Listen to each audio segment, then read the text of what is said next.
OK, now, obviously, there's great concern on all sides that things can escalate from here on. This is what the US said would be its plan B if the ceasefire fails, and we previously heard from top American and Saudi diplomats about this. Here's what they've been saying.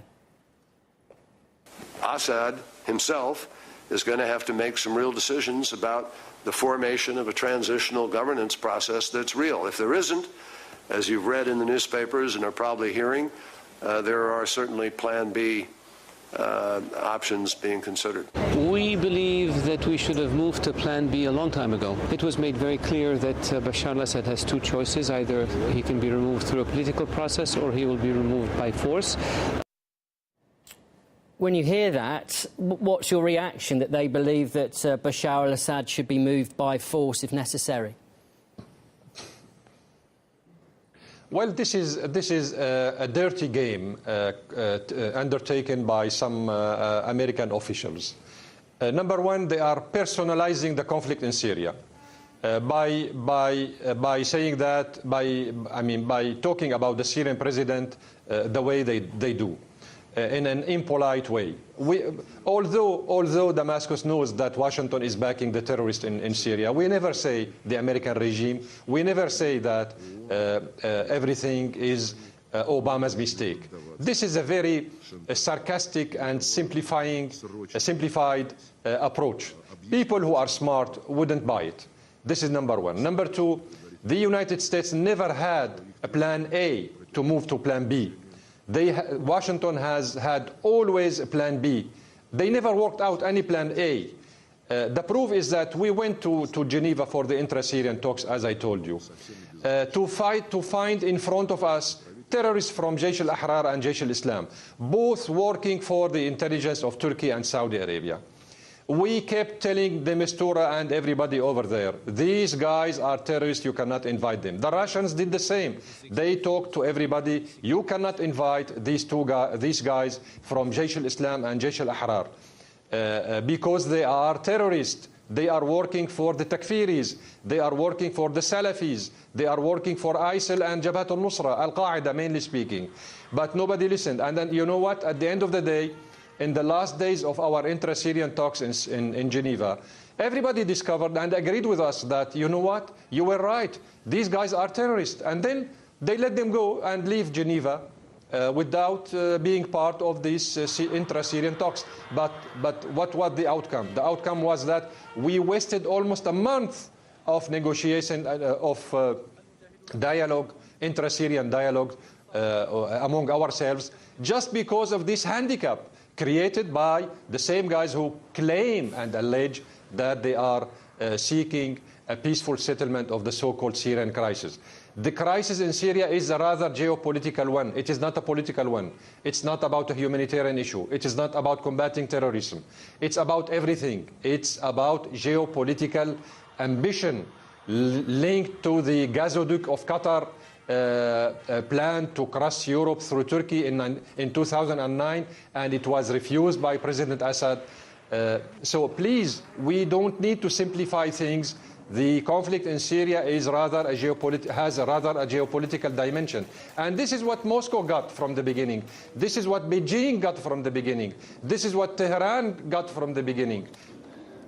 The issue is much, much bigger than what the American ambassador tried to say in the Security Council, or Mr. O'Brien tried to say it, or Mr. de Mistura himself, who is victim of all this machination and manipulation by the influential guys.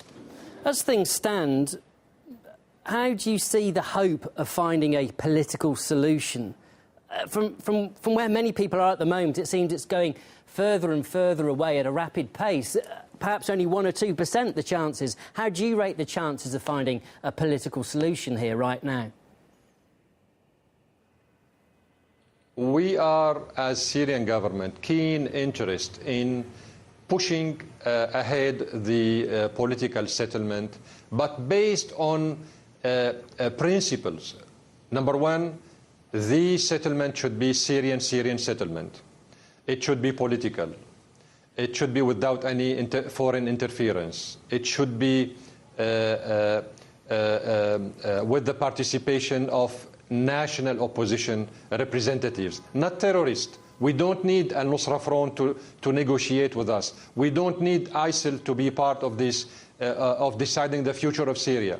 We don't need Jaysh al-Islam and Jaysh al-Ahrar and Jaysh al-Fatah, who are simply terrorists working for foreign agendas, to be part of building the future of Syria. The future of Syria should be built up by the Syrians themselves, away from foreign agendas.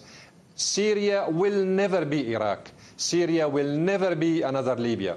This should be understood by everybody, by all those people and governments and regimes who are supporting the terrorist groups in Syria. We will not allow these governments to transform Syria into another Iraq or into another Libya. We are fed up with this foreign intervention into our domestic affairs, and we will not tolerate any foreign interference into our domestic affairs. We are ready to go ahead with the political settlement the way we did it many times during 5 years. We went to Geneva, we went to Moscow, we went to everywhere to find out a political settlement. But based on the principles I have just enumerated, we need, and this is according to Geneva 1 communique, by the way, and this is according to all the 16 Security Council resolutions adopted on the Syrian crisis, by the way. So I am not departing from the vacuum. I am departing from legal basis acknowledged as so by 16 Security Council resolutions, as well as by the Vienna II Declaration and Geneva 1 communique. So people should understand that this hypocrisy cannot go ahead for too long. Enough is enough.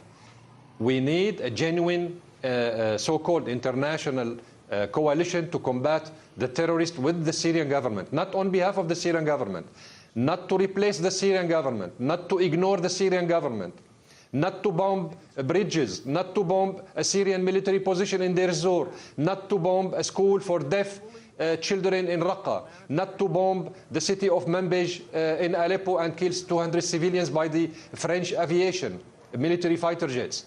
Not to kill thousands of Syrians by the Turkish bombardment of the border. Please, we have a message to deliver to everybody.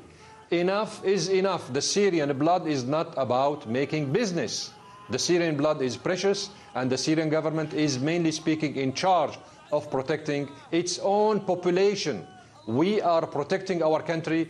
We are protecting our own people and our own population wherever they are. And we have the full right to free Aleppo from the terrorists, to free Homs from the terrorists, to free Damascus from the terrorists. Okay. It's our main constitutional right. I understand your points. And one thing you said there that I wanted to talk about further is the fact that you hope for a political solution to this and allow Syrians themselves to choose who should lead the country. How much support does Bashar al-Assad have from the Syrian people? He has a lot of support. If the majority of the Syrians wouldn't be with the Syrian president, he wouldn't be able to continue. I mean, we have too many proofs in all over the world as examples, but we have proofs in Syria itself. You know what? Many reports, many surveys were done by the CIA as well as by the Qataris and the Saudis, confidential surveys. And they woke up at the end of the day by saying, you know what, we were wrong. 70% of the Syrian people support President Assad. Another report said 80%. It's a CIA report done in 2013, in the worst moment of the Syrian crisis history. So, after all, it's about a legal president, a legitimate president, legally elected by his own people. Let the Syrians decide who should rule over them. But that should be done without foreign interference. We will not change our president because Washington doesn't like him, or because Paris doesn't like him, or because the Turks don't like him, or the Saudis or the Qataris. Should I change the American president because I don't like him? Should we create moderate armed opposition in America to create a mess and a chaos in America, and claim that we are helping American moderate opposition to to topple the American administration. I certainly take your point, I mean, Mr. this is wrong. The approach is wrong. We're running out of time, so just wanted to ask you two more things, really. With regards to Aleppo, there are reports that the Syrian government is preparing for a major ground offensive there. Is this true? What's the situation? What can you tell us? With regard to what? With regard, to Aleppo and reports that the Syrian army might be about to launch a major ground offensive there. No, we are launching an offensive. We will not launch an offensive. We are already launching an offensive to free the 250,000 civilians taken hostages by these terrorists of Al-Nusra Front in the eastern part of Aleppo. Sorry? With ground troops. You're using ground troops as part of this major offensive. No, I told you, my friend, from the beginning, we are determined to free every single inch in Aleppo and surrounding, in the suburbs of Aleppo or in the areas surrounding Aleppo. This is not, this is our obligation, constitutional obligation. But we are fighting the terrorists of Al-Nusra Front in the eastern part of Aleppo. We are fighting the same people who said when the Russian-American agreement was declared, they said publicly that they will topple the Russian-American agreement, and they did by bombing the humanitarian convoy. And the Americans, hypocritically speaking, as they always say, you know what they said in the Security Council, and I was there. They said, we made a mistake by bombing the Syrian military position in Deir ez-Zor, and the Russians made another mistake by bombing the humanitarian convoy. So you see how they simplify things? They killed 83 of our soldiers and wounded over 100. And then they destroyed, by backing these terrorists who bombed the humanitarian convoy, they say that the Russians did it. And one mistake is for another mistake. Would you accept, they have apologised, do you accept their apology? They did not apologize. They said, we made a mistake. We haven't heard the word, we apologize. So far, we haven't heard it. And it is not enough. They should assume the consequences of their aggressive act. We have 83 soldiers dead due by virtue of what they did in Deir ez-Zor. And they never stopped. Yesterday morning, they bombed 2 bridges, civilians, linking the 2 banks of the Euphrates rivers in the city of Deir ez-Zor. They keep repeating the same mistakes every time. You know, they kill and they say, you know what, we made a mistake. Okay, look, and finally, every time they do I'm sorry to interrupt again. I just wanted to ask one last thing, because we're running out of time, Mr. Al-Jafari. But look, if no political solution is found soon, what do you fear for your country?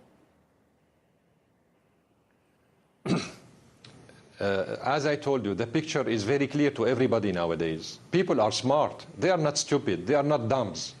People know that to achieve a political settlement in Syria, Washington and its allies, the Arabs and Saudi Arabia, Qatar, and Turkey, should stop using terrorism as a political weapon. These governments are using terrorism as a political weapon to exert pressure on the Syrian government. And they said it many times. Kerry said it, Obama said it, all the American officials said it, in the Security Council they said it. You know what? They said either President Assad steps down or the war will continue. What does that mean? That means they are behind the war. They are backing the continuation of the war, unless and until President Assad steps down. This is a reality. This is what it is. As far as the Syrian government, we are in favor of political settlement. But we will never tolerate any foreign interference into our domestic affairs. We will not sit with terrorists to decide for the future of our country. Otherwise, you know what? You will see the same guys that you saw in Afghanistan and elsewhere, Boko Haram and ISIL, being partners in ruling over the Syrian affairs. Would you tolerate that? Would any smart guy all over the world would tolerate that? Seeing ISIL, Al-Nusra Front, Boko Haram, and Taliban and Al-Qaeda ruling over Syria, which is the only secular Arab government right now in the Arab world? I mean, please, we need to ask ourselves these genuine questions. It is not about a president and a government killing their own people. This is wrong. This is hypocrite. This is a big lie. A government responsible, such as the Syrian government, wouldn't kill its own people. What would be the benefit for us to kill our own population? Give me an answer. Mr Al-Jafari, we have to leave it there. Thank you so much for coming on to RT. Really appreciated you talking to us at length this evening. That was Bashar Al-Jafari, who is Syria's ambassador to the UN. Thank you.